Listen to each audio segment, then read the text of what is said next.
नमस्ते दोस्तों, फिर से स्वागत है आपका हमारी चैनल लीलीज लुकबुक में। और आज हम आए हैं इंदौर का फेमस कमला नेहरू जू। इस जू का एरिया बहुत बड़ा है, तो हो सकता है आपको चलने में दिक्कत हो। सो बाय गॉड्स ग्रेस हमारे पास एक मस्त फैसिलिटी है जो है बैटरी ऑपरेटेड कार। इसकी टिकट सिर्फ 30 रुपये है। आप श्रीकांत जी का कांटेक्ट कर सकते हैं इसके लिए। ये जो है आपको टिकट इश्यू करेंगे। इलेक्ट्रिक कार है और उसमें 5 जन आराम से बैठ सकते हैं। तो अगर आपको जू में घूमना है बट चलना नहीं है तो भी आप अच्छे से जू का विजिट कर पाएंगे। Thank you.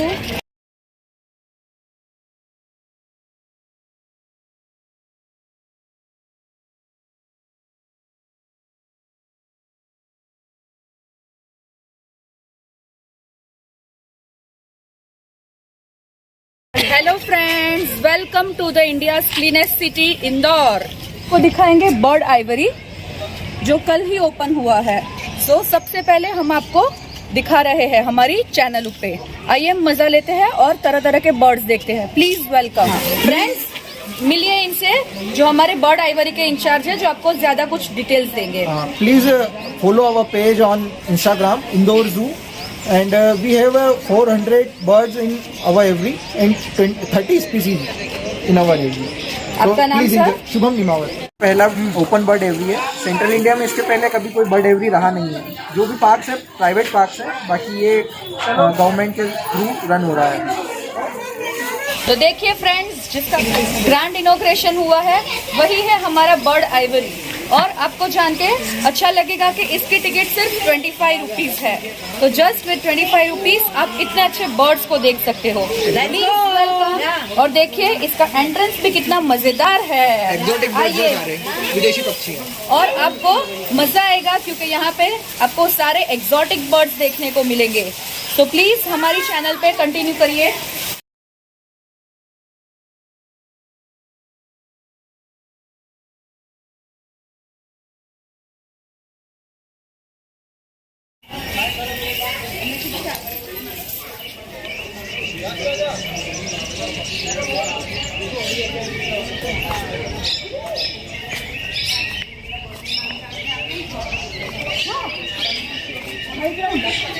आवा आवा आवा बर्ड आवा आवा आवा।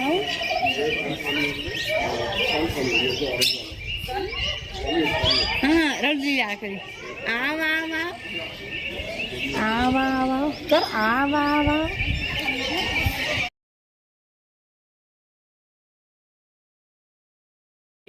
तो चलिए दोस्तों, हम मिलते हैं हमारी एवियरी के बर्ड ट्रेनर जिनका नाम है गौरव भावड़े जी। ये आपको दिखाएंगे यहाँ पे कौन कौन से टाइप के बर्ड है और वो कौन सी कंट्री से बिलोंग करते हैं। गौरव, तो आप जो फर्स्ट यहाँ पर बर्ड देख रहे हैं, यहाँ पर जो बेटा ये सल्फर कस्टर्ड कॉकटू है। ये बेसिकली अपने ऑस्ट्रेलिया से बर्ड है और इनके जो कलंगी ऊपर सर के ऊपर जो क्रस्ट है वो बेसिकली सल्फर कलर का है, इसलिए उसको सल्फर कस्टर्ड कॉकटू बोलते हैं। ये one of the most intelligent bird है। ये बहुत सारे वर्ड सीख सकता है और बोल सकता है वापस। वाओ, इधर देखो, इधर पैरोट नीचे बैठा है। देखो वो मस्त पैरेट से green green. What is this? आप देख रहे हैं ये इक्लेक्टस पैरेट है। एक चालू। ये इक्लेक्टस पैरेट है। इनको अरू आइलैंड इक्लेक्टस पैरेट बोलते हैं। ये बेसिकली पापुआ न्यू गिनी में आइलैंड है अरू करके, वहाँ का नेटिव है। तो बेसिकली ये जो है ये मेल है और वहाँ पर जो बैठी है रेड कलर की फीमेल है। तो आप अपन एक और शॉट लेंगे बाद में। तो ये बेसिकली आइलैंड पैरेट है। ये ओल्ड वर्ल्ड पैरेट्स हैं। तो जब डायनासोर के साथ में ये इवॉल्व हुए हैं तो इनके फैदर अभी भी फर की तरह है, बिल्कुल क्रिस क्रॉस सेक्शन में। बाकी बर्ड्स के फ्लफी फैदर्स हैं और इनके जो फैदर्स रहते हैं बेसिकली थोड़े थिक फर के टाइप के रहते हैं। इनमें सेक्सुअल डायमॉर्फिज्म होता है। इसमें मेल फीमेल दोनों डिफरेंट कलर के होते हैं, क्योंकि मेल जो रहता है वो मोस्टली कैनोपी में रहता है, हरे पेड़ों के आसपास रहता है, तो वो हरे कलर का है। और वहाँ पर जो पेड़ होते हैं उनके तने लाल होते हैं। तो उसकी जो फीमेल होती है वो तने के अंदर एक घोंसला बना के उसमें रहती है, इसलिए उसकी फीमेल का कलर लाल होता है, ताकि वो उनके जो नेचर है उससे ओरिजिन से बेसिकली कैमोफ्लेज कर सके।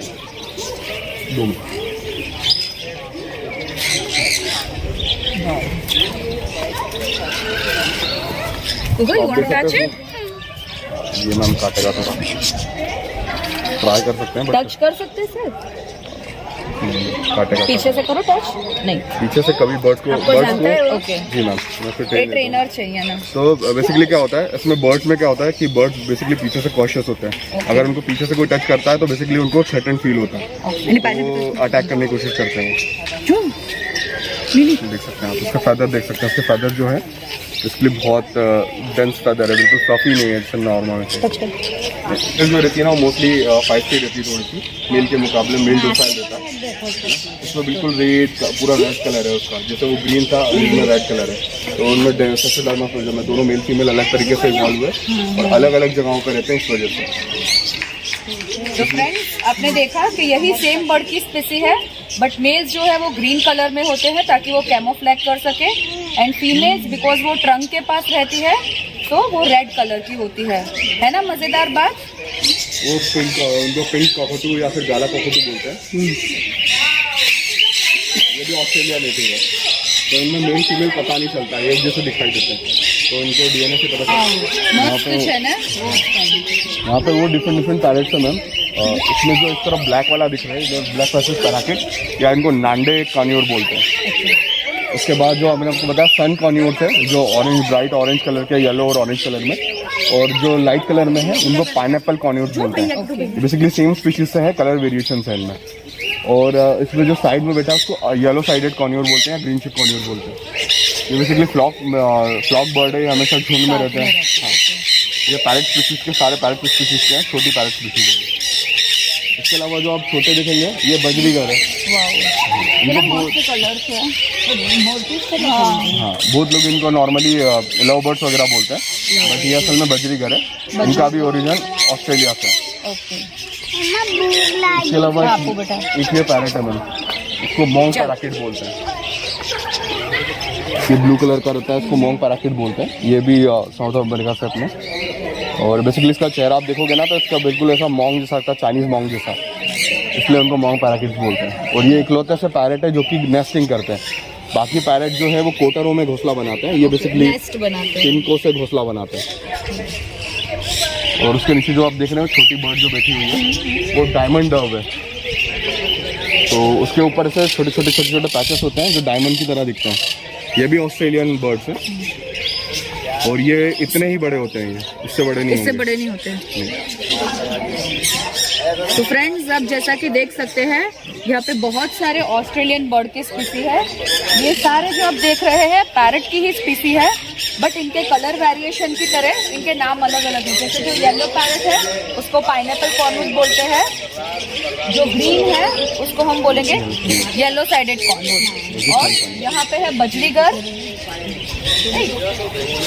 वो भी ऑस्ट्रेलियन स्पीसी है और सबसे छोटा जो बर्ड आप यहाँ पे देख रहे हैं that is a diamond dog क्योंकि इसके बॉडी पर जो डायमंड जैसे पैचेस है उसकी वजह से इसको डायमंड डव फाक्टा बोलते हैं ना इसको सफेद डव होता है पीस सिंबल में जो यूज होता है बहुत सी छोटी साइज होगी तो छोटे भी है हमारे पास इसमें जेब्रा फिंचेस है और छोटी होती है ये सारे काकरटील है आपने आगे देखा वो कॉकरटू था ये काकरटील है हाँ ये कॉकरटू स्पीशीज के सबसे छोटे मेंबर है इनके ऊपर इनके सर पे भी क्रस्ट होता है छोटा यहाँ ये पेटिंग में काफ़ी पॉपुलर है ये भी ऑस्ट्रेलियन ओरिजिन है इसमें इनके कलर से बता सकते हैं इसमें मेल है कि फीमेल है इनका जो चेहरा का हेड का जो कलर रहता है ना मेल का जो कलर रहता है वो ब्राइट डार्क रहता है फीमेल का डल रहता है कलर तो फ्रेंड्स अब हम मिलते हैं हमारे इंडियन स्पीसीज के बर्ड जिसका नाम है प्लम हेडेड पैराकिट और हिंदी में हम इसको बोलते हैं तुहिया और वैलेंटाइंस डे सिर्फ हम ह्यूमन बींग्स का नहीं है आप देख सकते हो कि अभी इनकी भी ऑफरिंग सीजन चल रही है तो ऑफरिंग सीजन में ये है कि हर एक जो मेल पैरट है वो कुछ ना कुछ फूड लेके फीमेल के पास जाता है और उसे ऑफर करता है एंड ऑब्वियसली जो फीमेल को पसंद आएगा वो उसे एक्सेप्ट करेगी and that is how they go ahead है ना मजेदार बात ब्लू फ्रंटेड अमेज़न बोलते हैं इसको ऑरेंज साइडेड अमेज़न जो आपको व्हाइट वाली दिख रही है ना ये जावा फिंच है जावा आइलैंड की है इंडोनेशियन आइलैंड से जावा तो वहाँ की फिंच है ऊपर वाली और नीचे वाली सबसे छोटा बर्ड है ये जो दिख रहा है सब इनको जेब्रा फिंच बोलते हैं जेब्रा फिंच ओके ये भी ऑस्ट्रेलियन है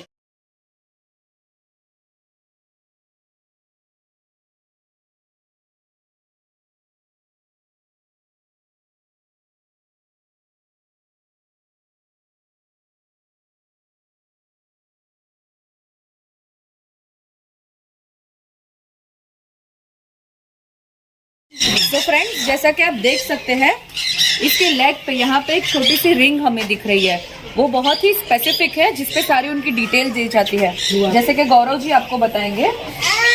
बेसिकली इसको क्लोज रिंग बोलते हैं। क्लोज रिंग पैरेट्स बेसिकली ये रिंग होती है जो इनको बचपन में डाली जाती है जब इनके पैर छोटे होते हैं, और ये बाद में हमेशा इनके पैरों में रहती है।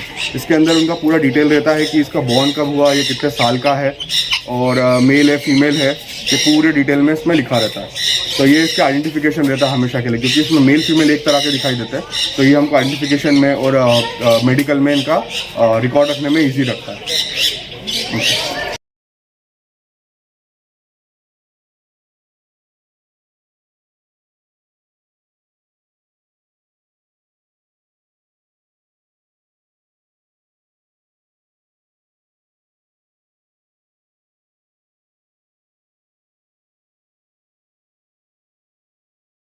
मेरा नाम नंद किशोर है, मैं हैदराबाद से हूँ and I am an aviculturist. My job is to take care of birds and ये जो फैसिलिटी है this is being constructed by me and all the birds have been introduced by me and I am the one who and this is my team people that you met and we have trained the birds to kind of stay friendly with people and things like that. So how long did it take for you to do all these things? The physical construction took about 1.5 years because of lockdown. Otherwise, it should have been done in about a year, 2 months. And then the birds have come about 3 months ago, and then we've been training them since. It's the second day that we've opened the park to public. But otherwise, also we've been training them to kind of get into their incubators or to sit in the place that we want and things like that. And how many species of bird are there? In total, how many birds are there? We have 13 species of birds here, and we have about 400 individuals. The uniqueness of this aviary is that you have birds which are about 2 inches to about 2.5 feet, and they all coexist without killing each other or damaging each other. So this is the uniqueness which, maybe even if you go to Geelong in Singapore, you will not find this. Okay. So it took a hard effort for you to train all these birds. This is basically my hobby, and now it's turning into a profession. But otherwise, it was always my hobby, and it did take so it did take us a little while. But this is so when it's a hobby, it's not really hard work. So have you done something in ornithology or what? How did it interest I you? am an aviculturist. I'm a speaker in different countries and also in India. So I've had pets since as a kid, and I've attended many conferences in India and abroad. And then we've replicated something like this in Hyderabad.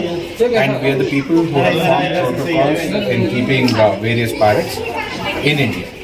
So this knowledge we share it with many zoological parks and also private collectors all over the country,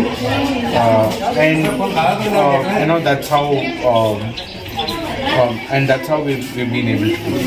Okay. So have you faced any challenges during this entire period of this 1.5 year? With birds, it's not a challenge. Zoo is not about animal management; it's mostly human management. You can see the number of people walking in. So yes, we always have a challenge with people, and they're misbehaving with animals. Do you want to send any specific messages to our channel? There are almost 2,500 subscribers on our channel. So if you want to send any messages to them, and I'm sure there will be more visitors to this aviary after watching your video. So do you want to send any special message? Yeah, the thing is, it's a beautiful space with a lot of birds where you can touch and feel everything. But the thing is, you should understand that this is where many more people would come, and it's best if you don't damage the foliage and stress the animals a little too much. If the bird doesn't want the people who want to stick their finger and things like that. So if that's not done, then the birds will sit like this, they eat from the hand like this. So that bond shouldn't be broken. That's all. Definitely. So friends, जैसे we have feelings, we don't like strangers touching us, we don't like people teasing us. Same is the case with birds. So Nand Kishore ji sir has sent a special message to anybody who is visiting to this aviary. Please don't force yourself on the animals. If they don't like, let them enjoy the way they are.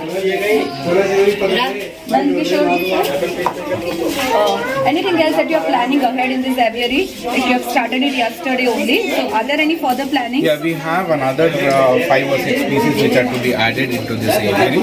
They'll be coming soon. so it's a phase-wise release of birds. At the moment, we have the biggest one is our blue and gold, which you can see here. We're going to get something called the green wings, which are bigger than this and which are red in color. We have a few more species which are coming up. Okay. Are there specific legal norms or laws in India that we need to take care? Yeah. All these birds have been declared in the wildlife in Parivesh portal, which is initiated by Indian government. All these birds are exotic, so they do not come under Wildlife Protection Act.